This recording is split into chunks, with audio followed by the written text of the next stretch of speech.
신사임당 주홍규는 본인의 채널을 25분에 팔았죠. 주홍규나 자청, 역행자 이런 책들이 잘 팔리는 이유는 무엇일까요? 심리학 책을 보면은 특히 설득의 심리학, 로버트 치알디니는 설득의 심리학으로 굉장히 유명한 사람입니다. 설득의 심리학 같은 책을 보면은 메시지를 구성하는 방식, 어떻게 메시지를 설계하고 전달을 해야지 상대를 설득할 수 있는가에 집중이 돼 있었습니다. 그렇지만 이 책 메신저는 메시지를 전달하는 사람, 즉 메시지 그 자체보다는 어떤 메시지의 설계 방식, 전달 방식에 집중하는 게 아니고 말하는 발신자에 집중한 책이 바로 메신저라는 책입니다. 이 책에서 크게 메신저를 하드 메신저와 소프트 메신저로 구분합니다. 각 메신저는 특징을 가지고 있습니다. 첫 번째 하드 메신저는 사회 경제적 지위, 부, 명성, 위계. 두 번째는 역량, 전문성, 경험, 잠재력, 즉 의사나 판사, 변호사를 생각하시면 됩니다. 그리고 하드 메신저의 세 번째는 지배력입니다. 권력, 우월성, 남성성.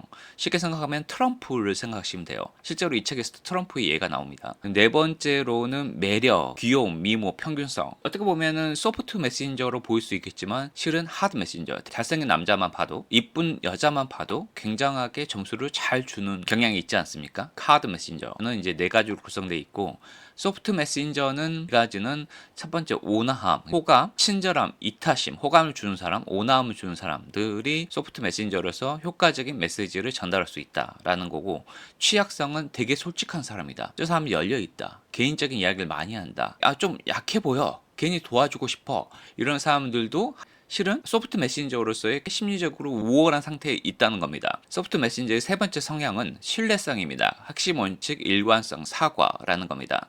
실제로 여기서 영국의 케이스가 나오는데, 영국의 고위 관료인데 똑같이 성 스캔들에 휩싸이지만 한 명은 나락으로 떨어졌고 한 명은 똑같은 성 스캔들에 휘말렸는데 낙마하지 않고 더 높은 자리에 오르게 된 케이스를 예를 듭니다. 이유는 무엇일까요? 낙마한 사람은 매춘촌이나 이런 데 부정적인 의견을 많이 얘기했던 사람이기 때문에 신뢰성에 위배가 된 사람이었고, 낙마하지 않고 승승장구를 했던 사람은 이제까지 매춘총 같은 것을 합법적으로 인정해야 한다라고 얘기했던 사람입니다. 즉, 그 사람에게서 일관성을 발견할 수 있기 때문에 그 사람은 소프트 메신저로서 효과적으로 대중을 설득해서 살아남을 수 있었습니다.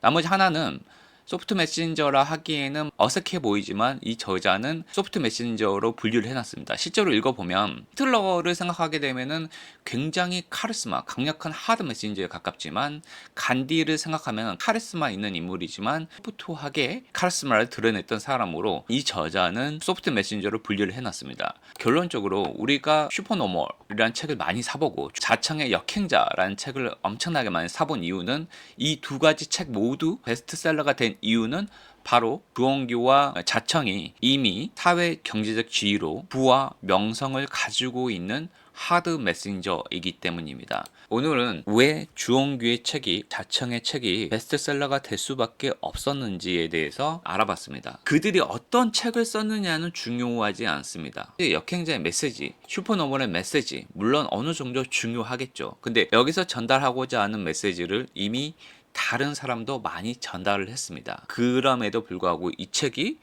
굉장한 베스트셀러가 된 이유는 이들이 이미 메신저로서의 확고한 지위를 가지고 있었기 때문입니다. 그래서 이 메신저의 결론이 뭐냐면, 스티브 마틴이 내리는 결론이 뭐냐면, 사실 메시지보다는 그 메신저의 설득을 당해서 매력적인 여성이 나와서 그 여성이 사용하는 제품이 어떤 화장품이나 이런 것을 품질을 따지지 않고 그냥 내가 속고 있지 않은가, 혹은 주홍규를 너무 좋아하기 때문에 슈퍼노멀의 책이 별로인데 그 책을 사보고 있지는 않은지에 대해서 스스로 자각할 수 있는, 또 중요하다라고 합니다. 쏟아지는 정보 속에서 하드 메신저 또는 소프트 메신저의 종류를 명확하게 인식하고 있다면 뇌와 내면 속에서 일어나고 있는 설득 과정에 대해서 스스로 메타인지를 할 수 있다고 하면 더 현명하고 정확한 의사결정을 할 수 있다는 의미에서 이 스티븐 마틴은 이 메신저라는 책을 썼습니다. 매일 우리를 좌우하는 메신저 효과에 대해서 환상적으로 정리했다 말이 이 얘기입니다. 이 책 읽고 나면 우리는